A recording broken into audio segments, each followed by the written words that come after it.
Chicken ബിരിയാണിയിൽ പഴുതാരയെ കണ്ടെത്തി. Aluva Mazda ഹോട്ടലിലെ ബിരിയാണിയിൽ നിന്നാണ് വിദ്യാർത്ഥികൾക്ക് പഴുതാരയെ ലഭിച്ചത്. വിദ്യാർത്ഥികൾ ഭക്ഷ്യസുരക്ഷാ വിഭാഗത്തിൽ പരാതി നൽകിയിട്ടുണ്ട്. ശ്യാംകുമാർ നൽകും കൊച്ചിയിൽ നിന്ന് വിവരങ്ങൾ.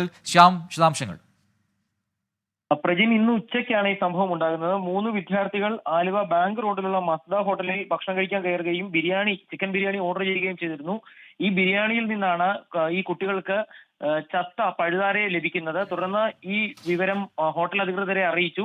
അവർ ഇത് ബിരിയാണി മാറി നൽകാമെന്ന് പറഞ്ഞു. പക്ഷേ കുട്ടികൾ ഈ ബിരിയാണിയിൽ പഴുതാര വീണത് വീഡിയോ ചിത്രീകരിക്കുകയും തുടർന്ന് ഭക്ഷ്യസുരക്ഷാ വകുപ്പിനെ അറിയിക്കുകയുമായിരുന്നു. നിലവിൽ ഭക്ഷ്യസുരക്ഷാ ഉദ്യോഗസ്ഥർ സ്ഥലത്തെത്തി പരിശോധന നടത്തുകയാണ്. പ്രജിൻ. ശരി, എസ് ശ്യാംകുമാറാണ് വിവരങ്ങൾ നൽകിയത്.